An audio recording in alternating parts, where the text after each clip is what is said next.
Good morning, my lovely friends. How are you today? Well. Secret Peace Summit. Apparently, there's been a secret peace summit between King Charles and Prince Harry. Firstly, my first question is, how can you call it secret if it's in the newspaper? Okay. And secondly, is it a summit? Didn't just two of their staff members meet? Or three staff members meet? All right, we're going to talk about this and we're going to find out, what does it mean? What do you think it means? And will you ever accept Harry back into the royal family? Hoo-hoo, honeybee. And it's in the Upside Down. Harry has lost hope in his current lifestyle, his current being over in Montecito. It's not as sweet as he thought it would be. And of course, honey is now associated with Meghan, and her honey is not sweet. It's stinging him. Oh. Choices in the Upside Down. Harry has made some bad choices. He's come to realize it. Wow. Actual self-realization from Harry, I don't know. In the Upside Down, denial. So he's not allowed his staff to be totally honest and candid. Let's read about, we're going to ask about Meghan's energy around this, but also, why did the staff do it so publicly? I mean, they met on a little balcony right out facing the street. So I'll find out from Meghan first. What's Meghan's energy around this meeting?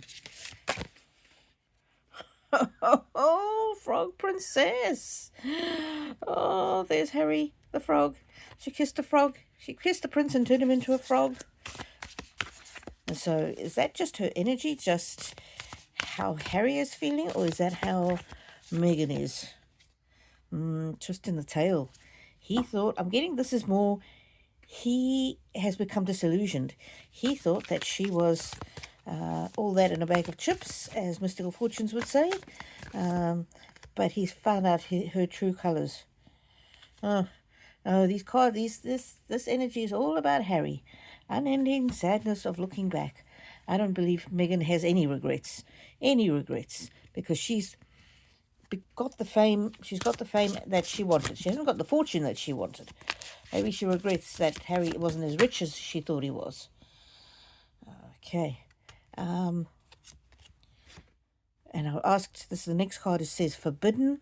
I asked, why were they meeting so publicly when it was supposedly a secret meeting? And this forbidden with doors there. Somebody didn't want it to happen behind closed doors. Happen behind closed doors. So was the meeting genuine on Harry's part, or was he trying to send Meghan a message? Fulfillment in the Upside Down. There's a glass of wine, red wine there. He's not happy where he is. He's not fulfilled. I'm not surprised.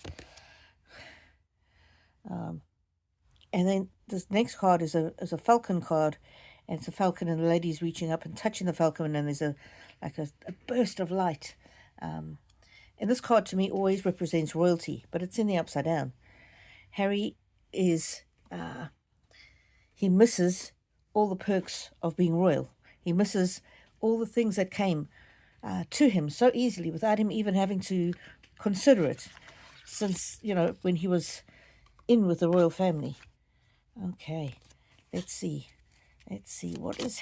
Got to read Harry's perspective, and then we're going to read the royal family's perspective, and then we're going to read what is the outcome. Okay, Harry. Why has this happened? What led to it? Judgment. Ooh, it's a judgment card, and it's got the scale. I wonder if that card represents, court cases. Does that represent what would you call it? The divorce. So I just got so taken aback by the card. Does that card represent the divorce? Oh, rejection, says the next card. I wonder if Meghan has done something to reject him. Or maybe he's told her he doesn't want the kids on social media, because I do believe that really upsets him. And she has rejected him. The next word is control. and it's a puppet on strings. Ooh, maybe he's come to a realization how she does control him. Oh, and the next word is insecurity. Insecurity. So maybe that's partly to do with that security thing, or yeah, maybe I wonder if they're talking about coming back for that Invictus Games. Will you provide us security if we come back for Invictus Games? Anyway, let's see what the royal family side of things are, King Charles' side of things are. Well, let's ask about King Charles, because William might have a different feeling. Then we'll ask for the outcome. What do you think the outcome will be? Is this truly the start of peace? Go the distance is the next card. And it's a very swift, fast-moving energy with a cheetah on it. I think, and there's a flag with a finish line. From Charles's perspective, the king's perspective, he's concerned that he's nearing the end. He's nearing the end of his life, and he doesn't want to miss the opportunity to reconnect with his son. The next card's a loyal heart. Yeah. He's willing to put aside differences because obviously he still loves his son. He still loves his son. Then what next? What next? Huh. On the bottom of the deck, mending. He wants to fix this. He wants to mend the broken fences before it's too late. Before it's too late. And then let's see what's the unfinished symphony. He doesn't want his legacy to be that of a broken relationship with his son. His legacy already is a broken relationship with Princess Diana. And then the last card there is the Chaos and Conflict card. Chaos and Conflict card. Yeah, that's not how he wants to leave things. That is not how he wants to leave things. So King Charles, it's not that he's forgiven Harry or anything like that. It's just he knows his time is numbered. Okay. What will the outcome be? What will the outcome be? Spring. New chances, new beginnings, new growth, new relationship. Oh, spring, new beginnings, new growth, new relationship. So this could be the start of something good, but I'm getting that it would be, nothing's going to happen overnight. Metamorphosis. Yeah. Okay. So it could really be the start of the change of the relationship between the two, the change in the dynamic of the relationship. Oh, that one jumped out. Exhilaration. The king is so happy about this. Signal, but in the upside down. So I was asking before about why did they do it on that balcony. It wasn't just for show.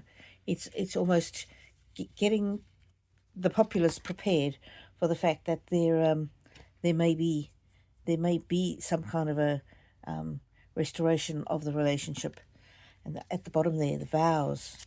Wow. I wonder if this is King Charles wanting Harry to be part of Prince William's coronation. I don't think that's going to happen. I don't think that this little meeting will lead to that. But maybe the vows is, maybe he made a promise to his mother before she passed. The next card is sacrifice.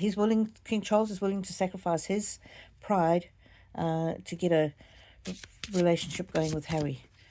I'm asking about the royal family. The royal family. The king still has some patience left with Harry, and the next card is a balance card, and that reminds me of the justice card that we had right at the very beginning. If that just to me that indicated to Harry's court case for his divorce. But the energy on this justice card or the balance card is giving me more the energy of it's not going to be a case of forgive and forget. Harry's not going to be, the slate's not going to be completely wiped clean. King Charles knows he needs to tread carefully where William's feelings come into the thing. So I don't think this is going to be, and certainly not very quickly, a kiss and make up kind of situation. but it might just be the first step towards that. So get there, the balance card. King Charles will tread carefully. He's not going to rush into anything, and Harry's going to have to prove himself, prove at the very least that he's reliable. Yeah, there are other energies at play as well. William tugging at King Charles, William and Camilla tugging at the king on one end, and Meghan tugging at Harry on the other end. And so I'm getting almost that they're trying to see if they can forge some kind of peace deal between the two of them, but it's complicated because of the other family members, and also, of course, because of Harry's very bad and unforgivable past behaviour. So what do you think? Will they kiss and make up? Is this the beginning of the end of the Cold War between the two? And let's remember that it's all been Harry's fault. Harry and Meghan have behaved appallingly, and they really would have to mend fences. They would have to, make apologies, show that they're contrite. Let's just ask one more question. Would any reconciliation be dependent on Harry being divorced from Meghan? Whoo, retribution. That's William's energy. He's not ready to let go of the past, and I'm almost getting that's Meghan's energy as well. She's so destructive. Compassion in the upside down. William has no compassion for Harry or the situation he finds him in. He tried to warn him, he tried to be kind, he tried to let him know that this was not, just don't rush into it. Make sure you know her. And Harry had that little meltdown that caused William to give him a shove, and he fell over into the dog bowl. And so, yeah, William is very confident in his position.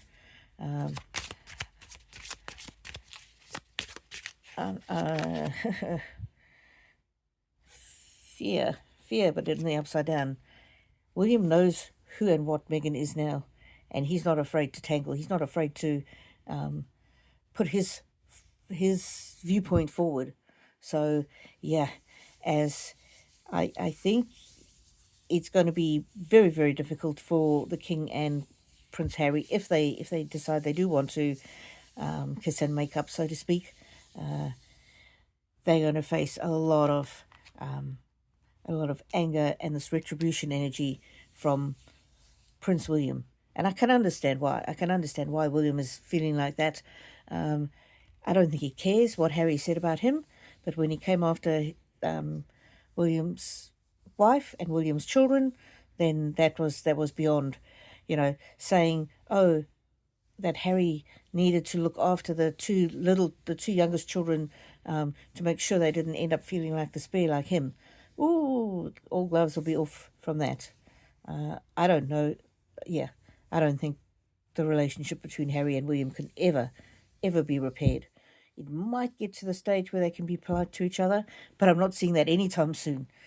Anyway, my lovelies, you have a fantastic day, and may the angels walk with you now and always.